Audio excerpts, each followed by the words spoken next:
Hello বন্ধুরা, কেমন আছো? আশা করছি ভালো রয়েছো। দেখেই বুঝতে পারছো গরমকালে বানিয়ে নিয়েছি হালকা পাতলা লাল লাল ভেটকি মাছের ঝোল। খুব সহজে তোমরাও বাড়িতে বানাতে পারো। আশা করি ভেটকি মাছ কম বেশি সকলেরই খেতে ভালো লাগে, তোমাদেরও ভালো লাগে। তো খুব সহজ পদ্ধতিতে বানিয়েছি, বাড়িতে থাকা উপকরণ দিয়েই তোমরাও কিন্তু বানাতে পারো। দেখো কিভাবে বানাচ্ছি। আমি একটা গোটা ভেটকি মাছকে কেটে নিয়েছি, 2 কোয়া মাছ, একটা মাথা আর লেজা হয়েছে। যাতে আমি নুন হলুদ মাখিয়ে রেখেছি, কড়াইতে তেল দিয়ে তেলটা ভালোভাবে গরম হলে মাছগুলোকে দিয়ে ভেজে নিয়েছি। মাছ ভাজার তেলেই আমি দিয়ে দিচ্ছি কুচি করে রাখা পেঁয়াজ। কুচি করে রাখা পেঁয়াজ দিয়ে নিচ্ছি। পেঁয়াজটাকে ভালোভাবে একটু ভেজে নেব। পরিমাণে পেঁয়াজটা না একটু বেশি দিয়ে, তাহলে খেতে বেশি ভালো লাগে। দিয়ে দিলাম আলু। তোমরা যদি আলু খেতে না চাও তাহলে আলু না দিলেও পারো, তবে আলু দিলে টেস্টটা কিন্তু বেশি ভালো আসে। আর এই এক তরকারি দিয়ে তোমরাও কিন্তু চেটে পুটে ভাত খেতে পারবে, কথা দিতে পারি। ভিডিও ভালো লাগলে লাইক শেয়ার সাবস্ক্রাইব কমেন্ট করে একটু পাশে থেকো। নতুন কোনো রেসিপি দেখতে চাইলে অবশ্যই কমেন্ট করো।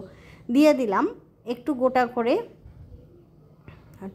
টমেটো দিয়েও আলু পেঁয়াজ টমেটো একসঙ্গে ভালোভাবে ভাজতে থাকবে। তারপর দিয়ে দিচ্ছি কাঁচা লঙ্কা। এই কাঁচা লঙ্কা তোমরা যতটা পরিমাণ ঝাল খাবে ততটাই দিও। দিয়ে কাঁচা লঙ্কাটাও কিন্তু ভালোভাবে ভাজছি।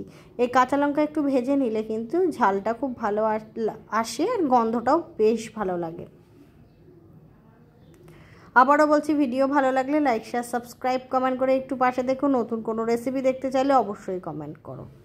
দেখো প্রায় কথা বলতে বলতে ভাজা ভাজা হয়েই গেছে। এবার আমি দিয়ে দিচ্ছি একটু রসুন বাটা।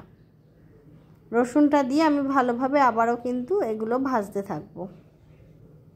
দেখো ভাজতে ভাজতে কালারটাও চেঞ্জ হয়ে গেছে। এবার আমি দিয়ে দিয়েছি সামান্য পরিমাণ নুন। দিয়ে ভালোভাবে নুনটা সব সবজির সঙ্গে ভেজে নিচ্ছি।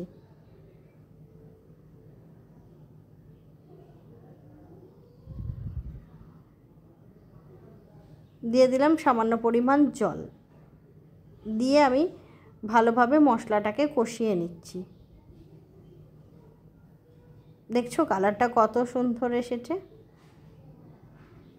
এবার আমি পরিমাণ মতন আরেকটু বেশি জল দিয়ে দিলাম, মানে আলুগুলো তো সেদ্ধ হবে আর ঝোলটাও থাকবে, সে কারণে যতটা পরিমাণ তোমরা জল দিতে চাও দিয়ে নেবে। ঝোলটা ফুটতে শুরু করেছে, আলুগুলোও কিন্তু সেদ্ধ হয়ে গেছে। দেখো আলুটাও সেদ্ধ হয়ে গেছে। আবারও বলছি, ভিডিও ভালো লাগলে লাইক শেয়ার সাবস্ক্রাইব কমেন্ট করে পাশে থেকে। নতুন কোনো রেসিপি দেখতে চাইলে অবশ্যই কমেন্ট করো।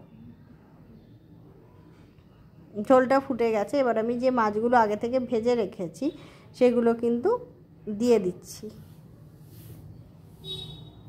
আলু ফুটে গেলে তবেই কিন্তু মাছগুলো দেবে, নাহলে মাছটা কিন্তু ভেঙে যাবে। যেহেতু ভেটকি মাছ একটু সহজেই কিন্তু ভেঙে যায়। তৈরি হয়ে গেল আমাদের আলু দিয়ে ভেটকি মাছের ঝোল। খেতে কিন্তু অসাধারণ হয়েছিল। দেখো কত সুন্দর দেখতে লাগছে। গরমকালে এরকম হালকা পাতলা ঝোল আর গন্ধরাজ লেবু হলে কিন্তু আর কিছুই চাই না। তাই তোমরাও খুব সহজে এইভাবে একবার বাড়িতে ভেটকি মাছের ঝোল আর গরম গরম ভাত লেবু চিপে খেয়ে দেখো। আশা করি ভালো লাগবে। ভিডিও ভালো লাগলে লাইক শেয়ার সাবস্ক্রাইব কমেন্ট করে পাশে থেকো। নতুন কোনো রেসিপি দেখতে চাইলে অবশ্যই কমেন্ট করো। সুস্থ থেকো, ভালো থেকো, পিচি। পরের ভিডিওয় জয় তারা।